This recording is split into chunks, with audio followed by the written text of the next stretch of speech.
الحمد لله حمدا كثيرا كما أمر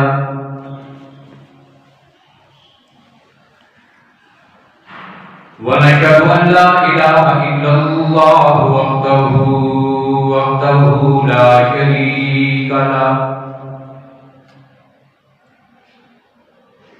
شريك له في الخلق والأمر إرغاما لمن جحد به وكفر ونشهد أن سيدنا وسندنا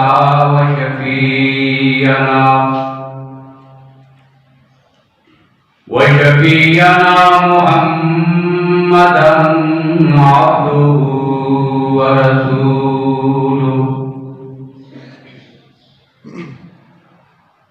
أما بعد فأعوذ بالله من الشيطان الرجيم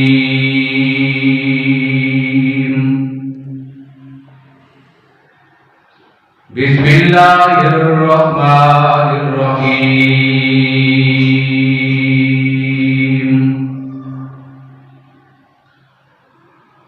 سبحان الذي أسرى بعبده ليلا من المسجد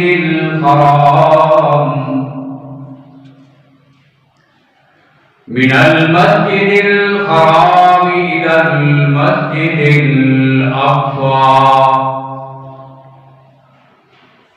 الذي باركنا حوله لنريه من آياتنا إنه هو السميع البصير.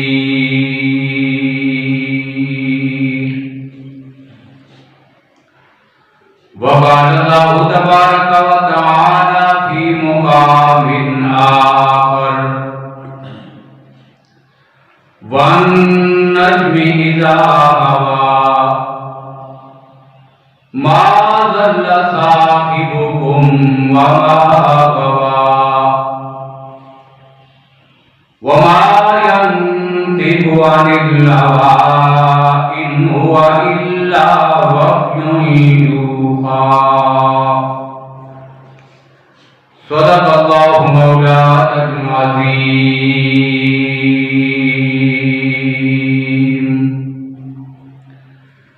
اللهم صل على محمد وعلى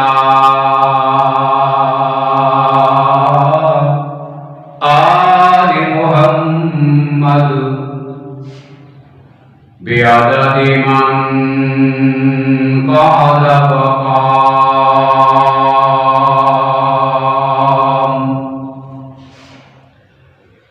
وصل على محمد وعلى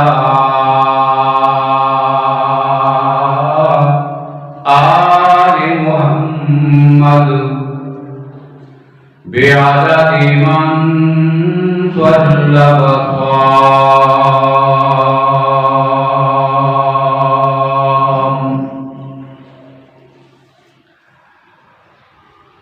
قابل قدر احترام بزرگوں، بھائیوں، عزیز دوستوں، ماہ رجب کی آج 30 تاریخ ہے اور ماحول اور معاشرے میں ایک بات جو مشہور ہے 27 رجب کے حوالے سے کہ 27ویں شب میں نبی اکرم صلی اللہ علیہ وسلم کو معراج ہوئی تھی. اب اس تاریخ کی حقیقت کیا ہے یہ بھی میں ذکر کرتا ہوں اور ساتھ ہی اس واقعے کو انتہائی اختصار کے ساتھ آپ کے سامنے ذکر کرنا ہے. تفصیلات میں جائیں گے تو پھر کئی ایک جمعے پر ساتھ ہوں گے، تب کچھ بات ہو سکے گی۔ صرف ایک جمعے میں کچھ چیزیں ذکر کرنی ہیں۔ معراج کا واقعہ نبی اکرم صلی اللہ علیہ وسلم کی نبوت، آپ کی رسالت کے لیے ایک عظیم ترین معجزہ ہے، اور اللہ نے یہ عظمت پوری کائنات میں تمام انبیاء و رسول میں صرف اپنے محبوب پیغمبر کو عطا فرمائی ہے کہ یہ معراج کی سعادت ان کے لیے ہی مقدر تھی عرش بری پر۔ اب یہ واقعہ کب پیش آیا؟ تو اس سلسلے میں سیرت نگاروں کے اقوال مختلف ہیں۔ کوئی ایک تاریخ سیرت نگاروں نے نہیں لکھی کہ 27 رجب تھی یا کون سی سان تھی یا کون سا مہینہ تھا۔ ایک اور یہ ہے کہ یہ جس سال آقا کائنات کو نبوت ملی اسی سال معراج ہوئی ہے۔ ایک اور یہ بھی ہے کہ نبوت ملنے کے 5ویں سال یہ واقعہ پیش آیا تھا۔ تیسرا قول یہ ہے کہ 27 رجب کو نبوت کے 10ویں سال، اور عوام الناس میں یہی بات مشہور ہے، یہ تیسرا قول سب سے مشہور ہے۔ اب یہ تینوں اقوال جو میں نے ذکر کیے ہیں، تحقیق کے لحاظ سے یہ تینوں اقوال درست نہیں، نہ نبوت والا سال، نہ 5واں سال نبوت کا، اور نہ 27 رجب نبوت کا 10واں سال۔ وجہ کیا ہے؟ وجہ یہ ہے کہ اس پر تمام سیرت نگاروں کا اتفاق ہے، بالاتفاق یہ بات متعین ہے کہ نبی اکرم صلی اللہ علیہ وسلم کی زوجہ محترمہ ام المومنین سیدہ خدیجہ رضی اللہ تعالی عنہ کی وفات جب ہوئی، اس وقت نماز فرض نہیں ہوئی تھی۔ یہ بات آپ ذہن میں رکھیں، بالکل بات آپ سمجھ جائیں گے کہ جب سیدہ خدیجہ رضی اللہ عنہ کی وفات ہوئی تو نماز فرض نہیں ہوئی تھی، نماز کی فرضیت سے پہلے ان کی وفات ہوئی ہے، اور یہ بات بھی سیرت نگاروں کے ہاں متفق ہے کہ سیدہ خدیجہ رضی اللہ تعالی عنہ کی وفات آقا کائنات کو نبوت ملنے کے 10 سال بعد رمضان کے مہینے میں ہوئی ہے۔ اب آج رجب کی 30 ہے اور رمضان کو ایک مہینہ اور گزرے گا، تب رمضان شروع ہوگا، تو پتہ یہ چلا کہ یہ 27 رجب سن 10 ہجری والی بات بھی درست نہیں ہے۔ اور پھر اور بھی اقوال ہیں، نبوت کے 12ویں سال، نبوت کے 13ویں سال، پھر مہینے بھی مختلف بتائے گئے، رمضان کے مہینے میں، ربیع الاول کے مہینے میں، رجب کے مہینے میں، محرم کے مہینے میں۔ اب اتنے سارے اختلاف اس واقعے کے وقوع پذیر ہونے کی تاریخ سن مہینے میں ہے۔ ابھی سارا کچھ بتانے کا مقصد یہ ہے کہ جب اختلاف کی یہ نوعیت سامنے آ جائے گی تو پھر اگلا مسئلہ خود بخود پتہ چل جائے گا کہ 27 رجب کی کوئی متعین عبادت اس حوالے سے یا کوئی متعین روزہ یہ کیسے ثابت ہو سکتا ہے کہ جب تاریخ میں یہ دن اور رات ہی ثابت نہیں ہو سکتا؟ بھئی اس رات کی عبادت یا فضیلت یا دن کا روزہ تو تب ثابت ہوگا کہ جب پہلے یہ ثابت ہوگا کہ یہ واقعہ اسی تاریخ کو ہوا۔ جب واقعے کی تاریخ کا ہی پتہ نہ چل سکا تو پھر عبادت کب ہوئی؟ اور عبادت اگر مسنون ہوتی کوئی خاص عبادت ہوتی، مجنون روزہ ہوتا۔ اب ہجرت سے پہلے کا واقعہ، پھر اللہ کے نبی نے ہجرت فرمائی، مدینہ کی ساری مدنی حیات طیبہ کتنے سال گزر گئے، 10 سالہ مدنی زندگی۔ ان 10 سالوں میں کسی کو تو پتہ چلتا اور پھر تاریخ متعین ہو جاتی۔ جب روزہ ہوتا، جب رات کی عبادت متعین ہوتی، اللہ کے نبی کوئی عمل فرماتے تو پھر تاریخ میں متعین ہو جاتی۔ تو بہرحال تاریخ، مہینہ، سال، اس کا تو کوئی تعین نہیں، لیکن کائنات میں جو بھی سال کی تاریخ تھی، مہینہ کا سن تھی، وہ انتہائی مقدس ترین لمحات تھے کہ جب اللہ نے اپنے محبوب پیغمبر کو اس عظمت سے نوازا تھا کہ آپ کو معراج ہوئی۔ اب قرآن پاک میں مختلف جگہوں پر اس واقعے کو ذکر کیا گیا ہے۔ اب میں نے خطبہ میں 2 جگہوں کا انتخاب کیا، ایک سورہ بنی اسرائیل کا، سورہ اسراء کا بالکل آغاز ہے، سبحان الذی اسریٰ بعبدہ لیلا۔ اب یہاں پر جو پہلی بات میں کہہ رہا ہوں وہ یہ ہے کہ اللہ نے اس واقعے کا ذکر کیا ان آیات میں۔ اب واقعے کا ذکر بعد میں، معراج مصطفیٰ کا ذکر بعد میں۔ عنوان کیا ہے؟ اصل جو مضمون ذکر کرنا ہے وہ ہے نبی اکرم صلی اللہ علیہ وسلم کی معراج کا واقعہ۔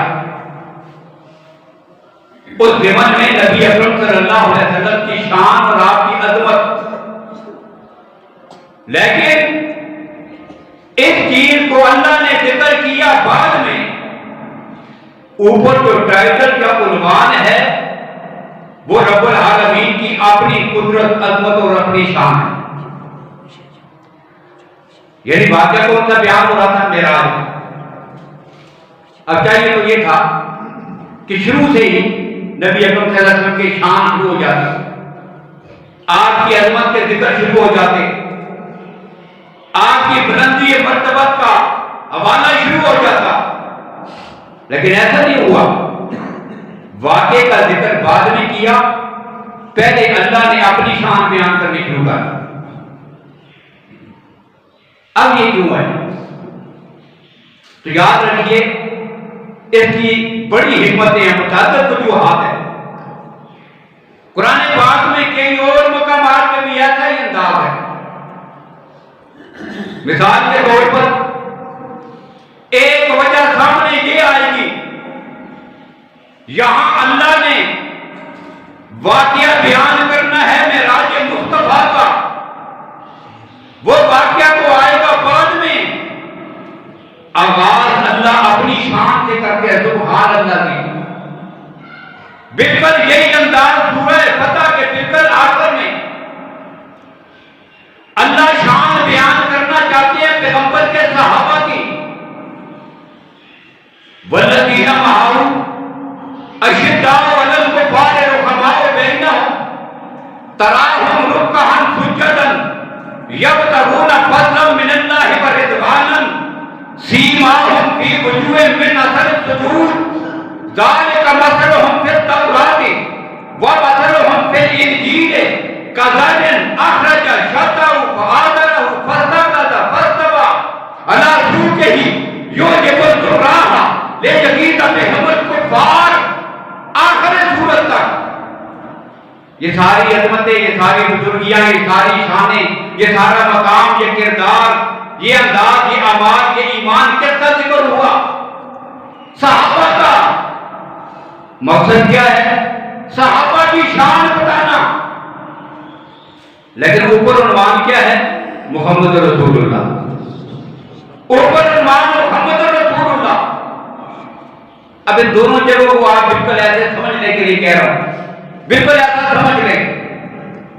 ایک موٹی کتاب آپ نے دیکھی سٹا پر، کتب خانے میں آپ خریدنا چاہتے ہیں، کیسے خریدیں گے؟ کیا آپ اس کتاب کو کھول کر شروع سے آخر تک پوری کتاب پڑھیں گے؟ پھر آپ کو پتا چلے گا کہ اس میں ہے کیا، پھر خریدیں گے۔ دکان پہ کبھی ایسا نہیں ہوتا، کتاب خریدی جاتی ہے اس کا ٹائٹل دیکھ کر۔ آپ نے نظر دوڑائی، سامنے شیشے میں کتاب لگی ہے، عنوان کیا ہے؟ شان مصطفیٰ۔ اب آپ کے مقصد کی ہے، آپ کو یہی عنوان چاہیے تھا،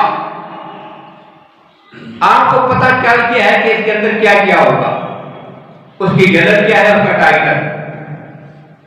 اب بالکل اسی طرح قرآن پاک کے ان دو مقامات پر ایک جگہ پہ اللہ ذکر کرنا چاہتے ہیں مقام صحابہ کو، ٹائٹل بنایا ہے ذات مصطفیٰ کو، دوسری جگہ پر اللہ ذکر کرنا چاہتے ہیں واقعہ معراج کو، ٹائٹل بنایا ہے اپنی ذات کو۔ اس لیے معراج کے ذکر میں یہی انداز ہے کہ لوگوں صحابہ کو دیکھنا چاہتے ہو، ان کا کردار کیا ہے، ان کی گفتار کیا ہے، ان کی اعمال کیا ہیں، ان کا ایمان کیسا ہے، یہ باتیں تو بعد میں آئیں گی۔ نظر ڈالیے اس مقدس ذات پر جو استاد ہیں صحابہ کے، محمد رسول اللہ۔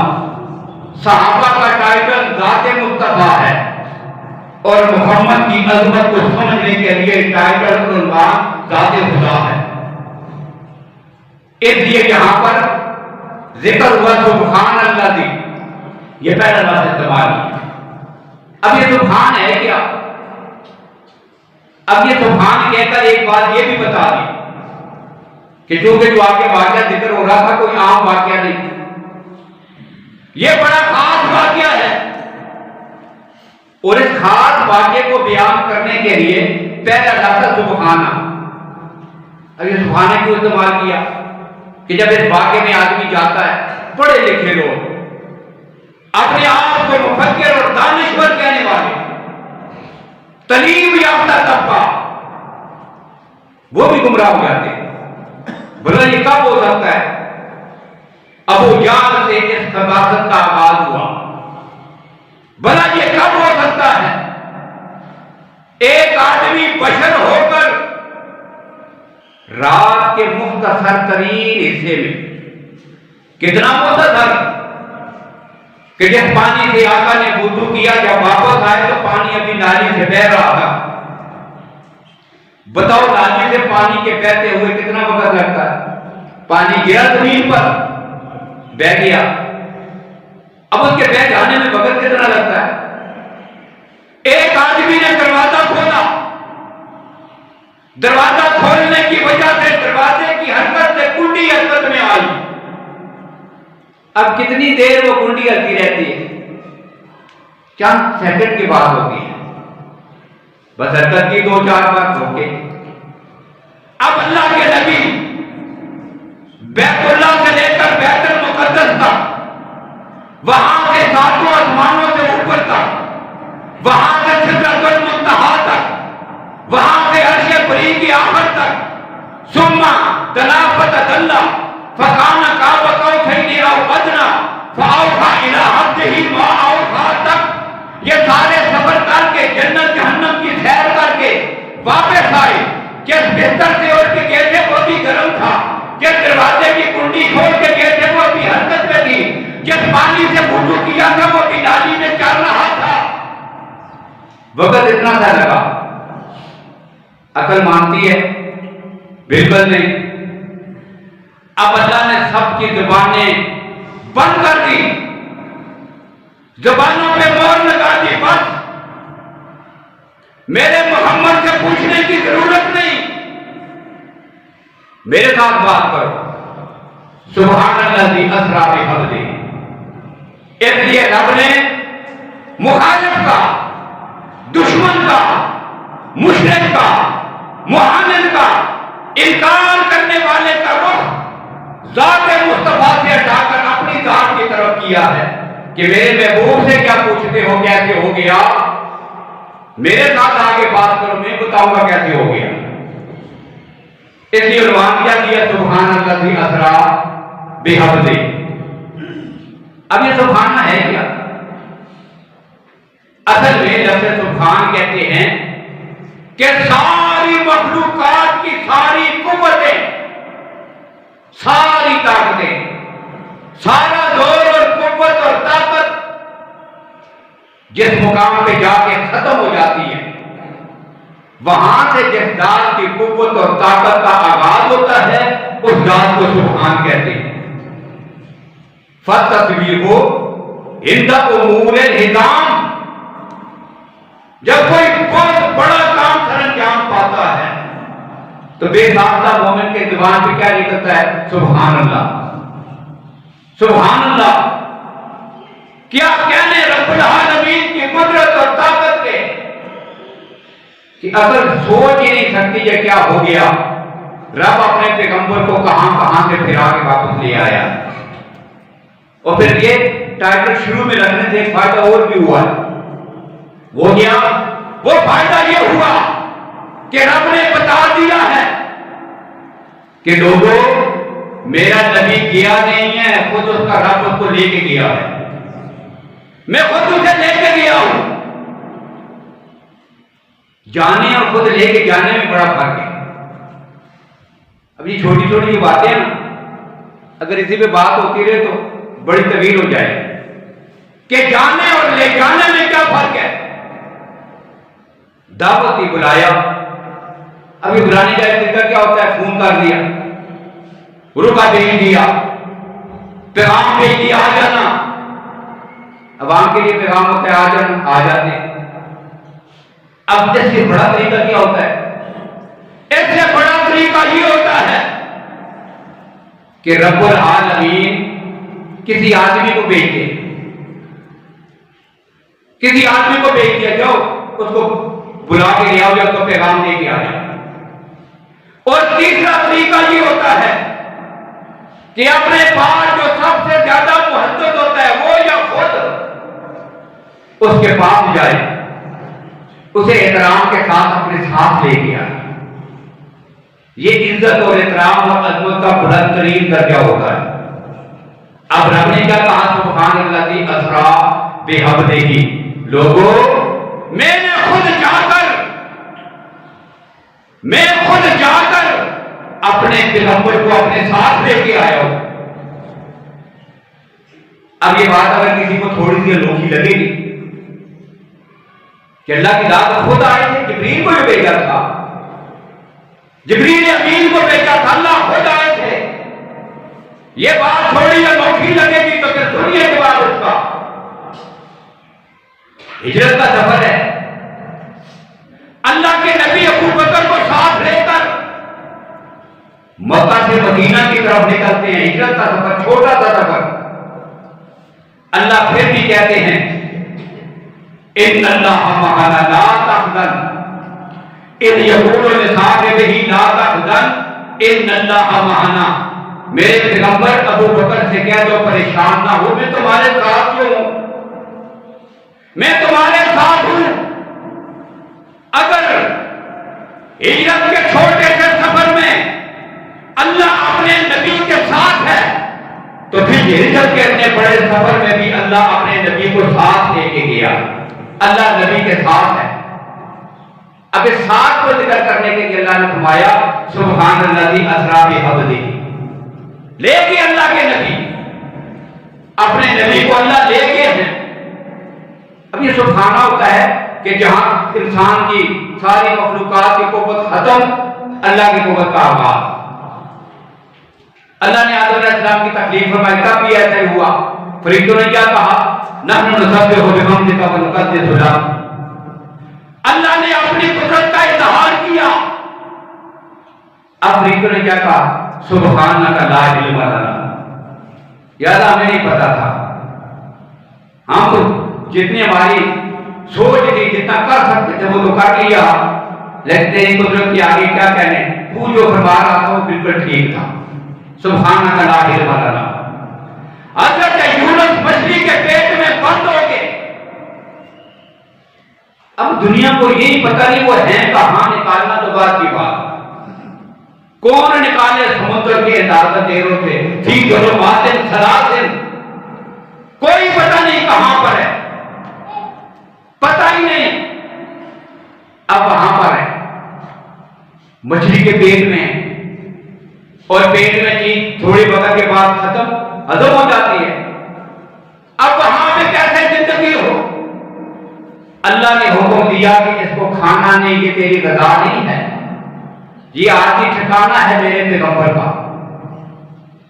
اور پھر کلمات سکھائے. اللہ اس بات کا بھی ذکر کرتے ہیں کہ لولا انہ کان من المسبحین للبث فی بطنہ الی یوم یبعثون. لوگوں، اگر مچھلی کے پیٹ میں میرا یونس مجھے نہ پکارتا، للبث فی بطنہ الی یوم یبعثون، قیامت آ جاتی، مچھلی کے پیٹ سے دنیا کی کوئی طاقت یونس کے باہر نہیں لا سکتی تھی. اپنے نبی کا حاجت روا اور مشکل کشا میں بھی. اب کلمات کیا دکھائے؟ لا الہ الا انت سبحانک. وہاں پہ سبحانک ہے. تو یہ سبحان اللہ جی کا ذکر کرنے کا مقصد یہی ہے. پھر سفر کا کے پہنچ کے بیت المقدس کے دروازے پر 1,24,000 انبیاء اور رسول آپ کے استقبال میں کھڑے ہیں. وہاں پہ محمد آپ کے لیے کھلا ہوا ہے، اور نبی اکرم صلی اللہ علیہ وسلم کی سواری اس کے ساتھ باندھی جانی ہے. پھر قرآن نے اگلا جو ذکر کیا اس کا ذکر سورہ نجم میں والنجم اذا ہوا سے کیا. اب نجم کس کو کہتے ہیں یہ بھی ایک مستقل عنوان، لیکن اختصار کے ساتھ بتا دوں کہ نجم کیا ہوتا ہے. نجم کا ایک معنی ہوتا ہے کسی چیز کی اصل. نجم کا معنی ہے اصل. اب اللہ فرماتے ہیں میرے نبی مجھے تیری قسم ہے کہ تو ساری کائنات کی اصل ہے. اب جو کسی چیز کی اصل ہوتی ہے وہ اول ہوتی ہے. جو کسی چیز کی اصل ہوتی ہے وہی اس چیز کی اول ہوتی ہے. اور جو حقیقتاً اول ہوتا ہے وہ ظہور کے طور پہ آخر ہوتا ہے. یاد ہے پیغمبر کی ختم نبوت کے سامنے شامل ہو. اب میں نے 2-3 جملے اوپر نیچے کہہ دیے لیکن آپ نہیں سمجھے. اب میں مثال پر بات سمجھ جائیں کہ جو چیز کسی چیز کی اصل ہوتی ہے وہ اول ہوتی ہے. حقیقتاً کیا ہوتی ہے؟ سب سے اول. اور ظاہراً کیا ہوتی ہے؟ سب سے آخر. اب 2 مثالیں چھوٹی چھوٹی. ایک مثال آپ پرکار لے کے دائرہ بناتے. دائرہ بنائیں آپ دائرہ بنانا شروع کیا، پرکار رکھی. تو جب پرکار رکھی تو اس کا پہلا نقطہ آغاز ہے. یہ پہلا نقطہ اس کی اصل ہے. یہ پہلا نقطہ آغاز ہے. اب بناتے بناتے بناتے بناتے اس کی تکمیل ہو گئی ہے. اب اس کا نقطہ اختتام کون سا ہے؟ وہی نقطہ آغاز، وہی نقطہ آغاز، وہی نقطہ اختتام ہے. اور دوسری مثال، آپ نے ایک پھل خریدا، بازار سے آم لے آئے. آپ نے پھل کھا لیا، گٹھلی کو زمین پہ پھینک دیا یا لگا دیا زمین میں. کچھ دنوں کے بعد ایک کوپن نکلی. آپ نے اس کی رکھوالی شروع کر دی، پانی دیتے رہے، بڑی ہو گئی، بڑھتے بڑھتے تلاوت درخت بن گیا. اس کے ساتھ پھول لگے، اور پھول لگنے کے بعد کچھ عرصے کے بعد وہ کچا سا پھل بن گیا. پھر وقت گزرتا گیا تو پھل پک گیا. آپ نے وہ پھل توڑ لیا. توڑنے کے بعد وہ پھل کھا لیا. کھانے کے بعد آخر میں آپ کے ہاتھ میں کیا بچا؟ گٹھلی. اب یہ وہی تو گٹھلی تھی جو زمین میں آپ نے دبائی. یہ اپنے وقوع کے لحاظ سے اول ہے، ظہور کے لحاظ سے سب سے آخر ہے.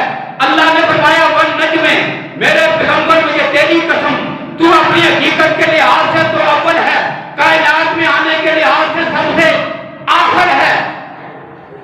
اور جو اول بھی ہو آخر بھی ہو، اب درمیان میں جتنی کائنات ہوتی ہے وہ اسی کی ہوتی ہے. اسی لیے اللہ نے کہا وَمَا أَرْسَلْنَاكَ إِلَّا رَحْمَةً لِلْعَالَمِينَ. ایک معنی نجم کا یہ ہے، اور دوسرا معنی کیا ہے؟ نجم کا دوسرا معنی ہوتا ہے ستارہ. نجوم کی جمع آتی ہے، ستارے کو نجم کہتے ہیں. اللہ فرماتے ہیں میرے نبی مجھے تیری قسم تو کائنات کا چمکتا ہوا ستارہ ہے.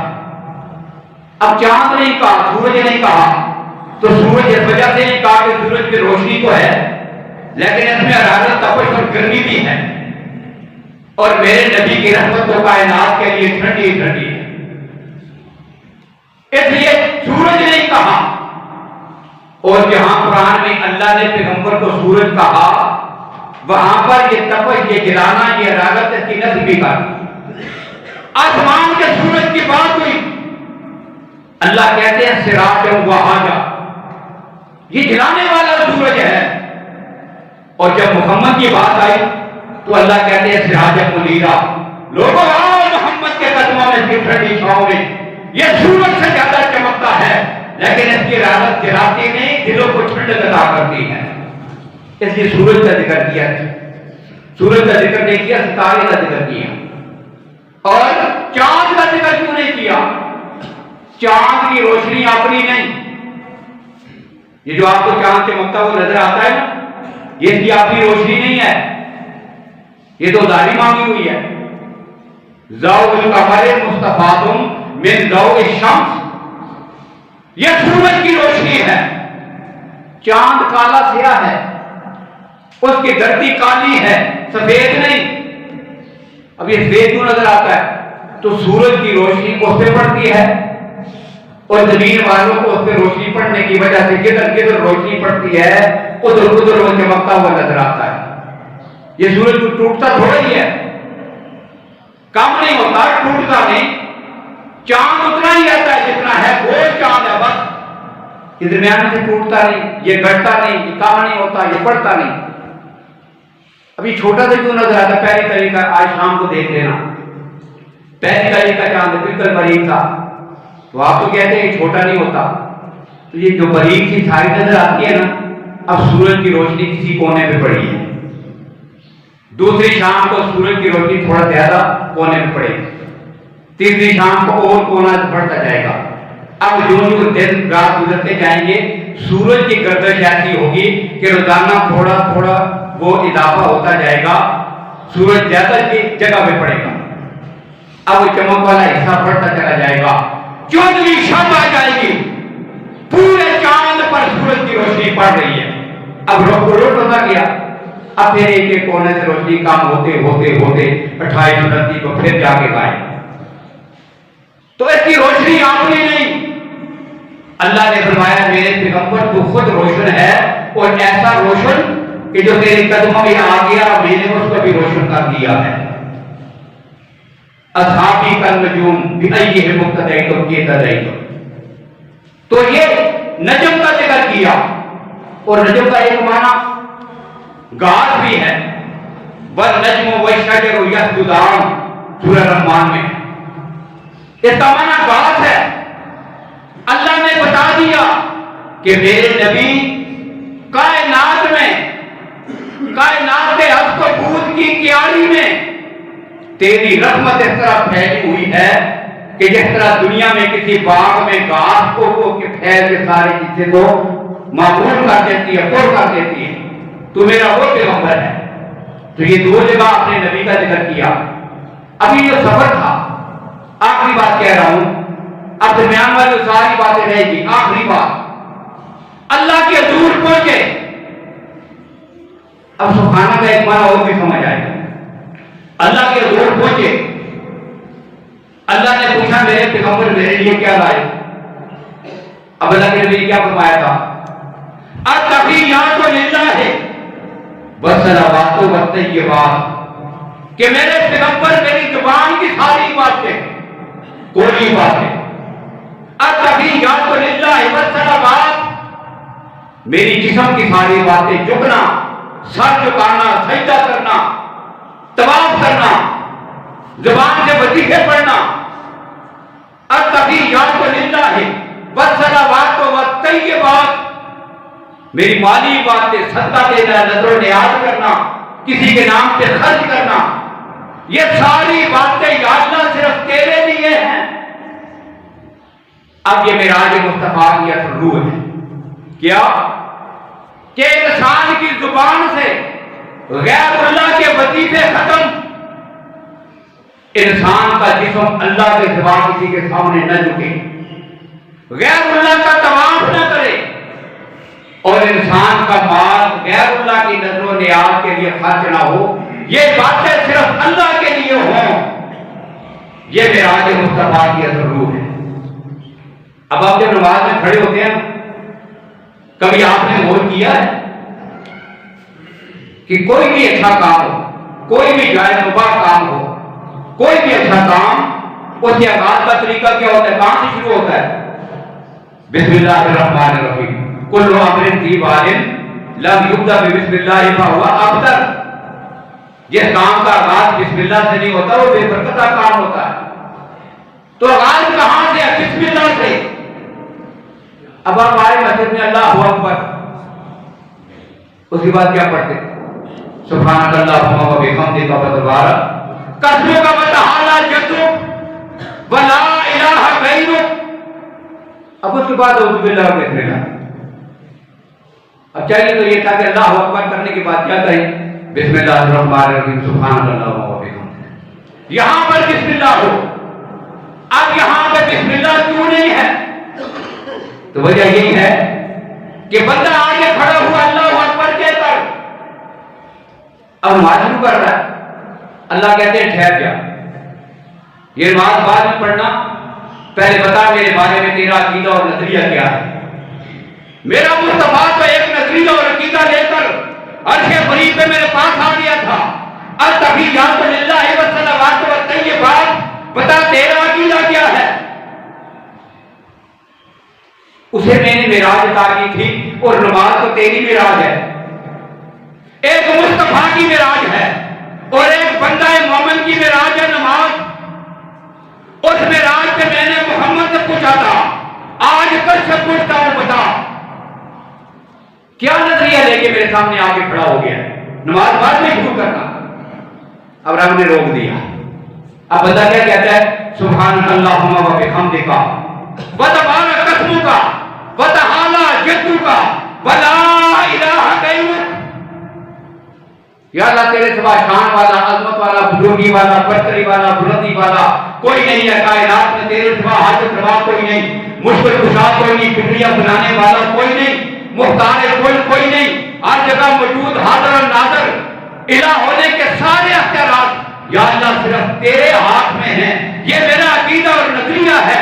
سجدے ہوں گے تو صرف تیرے لیے، زبان سے تسبیحات ہوگی، پکارنا ہوگا تو صرف تیری ذات کو، مال خرچ کرنا ہوگا تو صرف تیرے نام پر۔ اب اللہ کہتے ہیں شروع کر، تب بندہ کہتا ہے اعوذ باللہ من الشیطان الرجیم بسم اللہ الرحمن الرحیم۔ اب یہ ثنا جو ہے نا، یہ نماز میں بالکل ایسے ہی ہے کہ جو ہم وضو کر کے آتے ہیں پہلے جا کے وضو کی نماز پہلے، اب یہ وضو جو ہے یہ ہمارے جسم کی طہارت ہے۔ وضو سے کیا ہوتا ہے؟ جسم پاک ہوتا ہے۔ وضو جسم کی طہارت، اور ثنا انسان کے دل اور عقیدے اور نظریے کی طہارت ہے۔ رب کہتے ہیں جسم تو پاک کر کے آ گیا ہے، اب ٹھہر جا، عقیدے اور نظریے اور دماغ کو بھی پاک اور صاف کر۔ یہ دونوں چیزیں صاف ہوں گی تو تب تجھے نماز میں میری معراج ہوگی۔ یہ بندہ مومن کی معراج ہے، اور یہ معراج کے سفر میں اللہ نے اپنے نبی کو اس امت کے لیے عطا کی تھی۔ اللہ کے نبی نے 3 تحفے پیش کیے۔ اللہ نے اپنے نبی کے لیے 3 جملے کہے، اور امت کے لیے کیا دیا؟ اللہ کے نبی فرماتے ہیں کہ معراج کے سفر میں اللہ نے میری امت کے لیے 3 تحفے دی۔ الصلوات الخمس، 5 وقت نمازیں، یہ معراج کا تحفہ ہے اور بندہ مومن کی معراج ہے۔ اور دوسرا خواتین و سورۃ البقرہ، سورہ بقرہ کی آخری آیات۔ اور تیسرا اللہ کی طرف سے اس بات کا اعلان جو معراج مصطفیٰ کی اصل روح ہے، کیا؟ وَغُفِرَ لِمَن لَا يُشْرِكْ بِاللَّهِ مِنْ أُمَّتِهِ شَيْئًا، کہ میرے نبی اپنی امت کو جا کے خوشخبری سنا دو، ہر وہ شخص کہ جو میرے ساتھ، میری صفات میں یا میری ذات میں کسی کو شریک نہیں ٹھہرائے گا، میرا اعلان کرتا ہوں کہ تیرے صدقے میں میں اس کی بخشش کر دوں گا۔